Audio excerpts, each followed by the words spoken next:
Lectura del Santo Evangelio según San Marcos. Gloria a ti, Señor. En aquel tiempo Jesús y sus discípulos se marcharon de la montaña y atravesaron Galilea. No quería que nadie se enterase porque iba instruyendo a sus discípulos.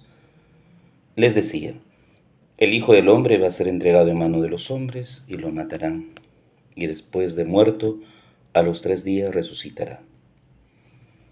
Pero no entendían aquello y les daba miedo preguntarle. Llegaron a Cafarnaúm y una vez en casa les preguntó, ¿de qué discutían por el camino? Ellos no contestaron, pues por el camino habían discutido quién era el más importante. Jesús se sentó, llamó a los 12 y les dijo, quien quiera ser el primero, que sea el último de todos y el servidor de todos. Y acercando a un niño, lo puso en medio de ellos, lo abrazó y les dijo, el que recibe a un niño como este en mi nombre, me recibe a mí. Y el que me recibe a mí, no me recibe a mí, sino al que me ha enviado. Palabra del Señor. Gloria a ti, Señor Jesús. Queridos hermanos, muy buenos días.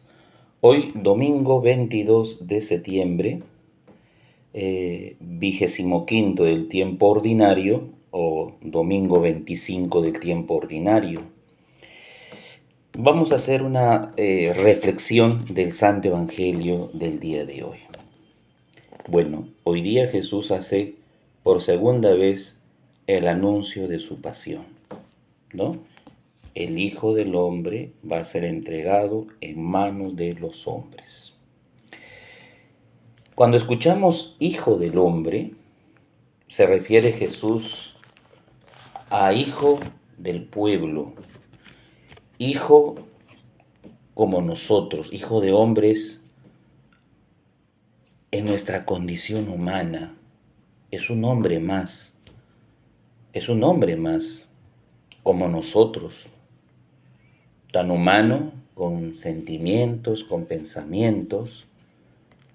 Entonces, vamos a ver al Hijo del Hombre, a un Dios hecho hombre como nosotros, que el suplicio de la cruz va a ser todo un sufrimiento, no porque sea Dios, Él evita el dolor y todo lo que le hagan es como que no siente dolor en la carne, no. Jesús siente mucho dolor porque es un Hijo del Hombre como nosotros. Pero dice, va a ser entregado en manos de los hombres. Aquí el evangelista nos resalta que va a ser entregado a las autoridades judías, a los sumos sacerdotes, como en otras anuncios de la pasión. No dice va a ser entregado a los sumos sacerdotes, será enjuiciado, condenado, crucificado. No, dice va a ser entregado a los hombres. ¿Por qué? Entregado a los hombres de manera general porque Dios entrega a su Hijo único por el pecado de toda la humanidad. Y toda la humanidad recibe de Dios en su muerte y resurrección el perdón de los pecados. Es Dios quien ha puesto en nuestras manos a su Hijo para que todos nos salvemos. No lo ha puesto, según la versión del evangelista, en las manos de los judíos o en manos de las autoridades judías, sino dice en mano de los hombres. Es decir, por todos los hombres, por el perdón de los pecados, Jesús va a la cruz. Otro dato muy importante que hoy día el evangelista nos muestra en esa entrega, en esa pasión de Jesús, ¿no? En ese darse por todos nosotros, nos dice que los discípulos tenían miedo preguntarle a Jesús sobre el anuncio de la pasión. Los discípulos no entendían aquello y les daba miedo preguntarle sobre el tema.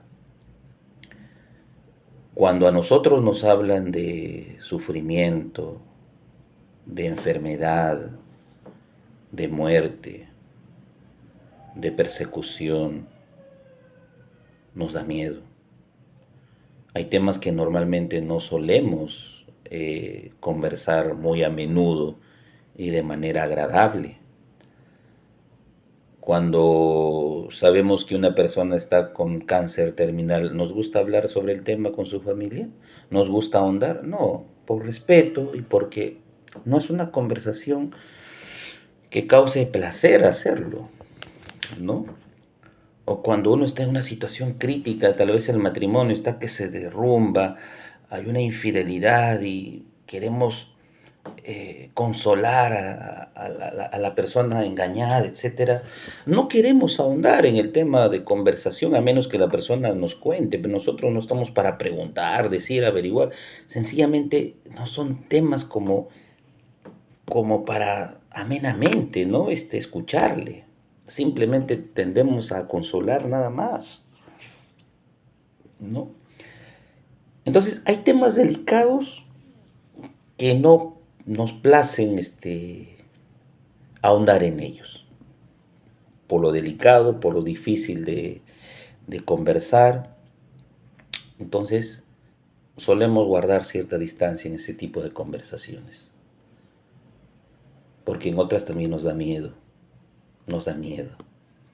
Cuando hablamos del fin del mundo, cuando hablamos del juicio final, cielo, infierno, purgatorio, nos da miedo.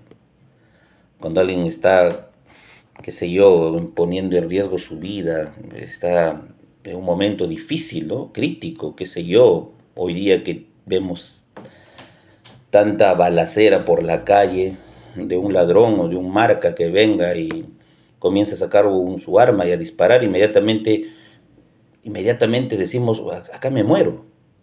Bueno, y nos da miedo. Pues los discípulos sienten ese temor de preguntarle a Jesús sobre esa mala noticia que da. Las malas noticias no son fáciles de procesar y muchas veces no queremos ahondar. Pero por eso los discípulos muestran cierto temor y rechazo.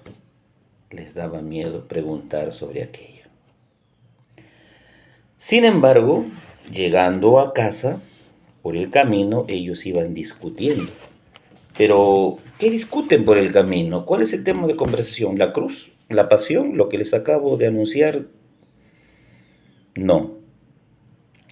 El tema a conversar es quién es el primero entre todos. El tema es el poder. ¿Quién tiene o quién es más grande? ¿Quién tiene poder o quién es más grande? Entendamos una cosa. Aquí Jesús no está diciendo que está mal ser primero. Normalmente cuando estamos en competencias, las competencias siempre nos van a dar un primer lugar, un segundo lugar, un tercer lugar, etcétera. Eso no es malo, ¿no? O querer sobresalir también en el estudio, ser primeros en el estudio no es malo. Aquí Jesús no pone en tela de juicio el ser primeros. Lo que Jesús nos enseña es cómo, cómo llegar a ser primeros. O qué hay que hacer para ser primeros. Definitivamente si uno está en una universidad y quiere ser el primero, tiene que estudiar. Definitivamente tiene que estudiar. Y solo estudiando podrá lograr unas metas. El que está trabajando y quiere ser bueno en el trabajo, tiene que trabajar. Tiene que redoblar esfuerzos, tiene que ser más responsable, etc. Eso no es malo. Aquí Jesús dice, ¿cómo vas a ser primero desde el Evangelio? Aquí es una enseñanza grande. Hasta el último. ¿Cómo hay que llegar a ser primero? Hasta el último y ponte a servir. Y eso es lo que el mundo no nos enseña. El mundo nos enseña a ser primeros para que nos sirvan. Y para nosotros mandar, ordenar, pero para que todo el mundo nos sirva. Y Jesús nos dice que ser primero no es malo, pero para que ejerzas el ser primero entre los demás es aprende a servir. Aprende a ser el último, el más humilde.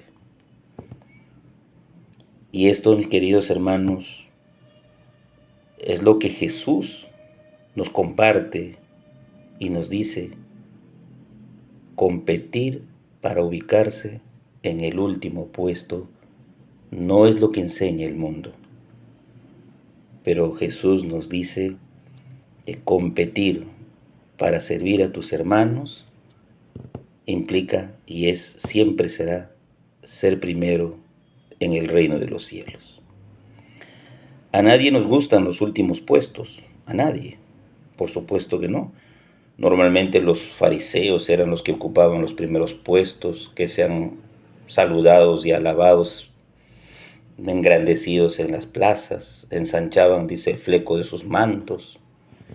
Bueno, para ellos ser primero era eso, recibir el respeto y el reconocimiento de los demás y ocupar los primeros puestos. Y Jesús dice, no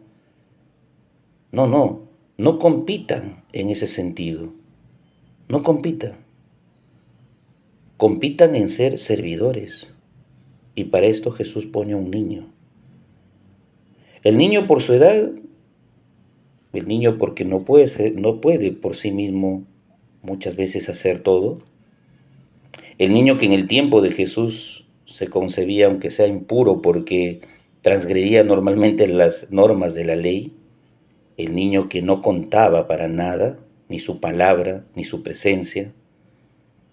Un niño que pasa desapercibido, pues nos dice que ese niño es el ejemplo para que ustedes sean los primeros.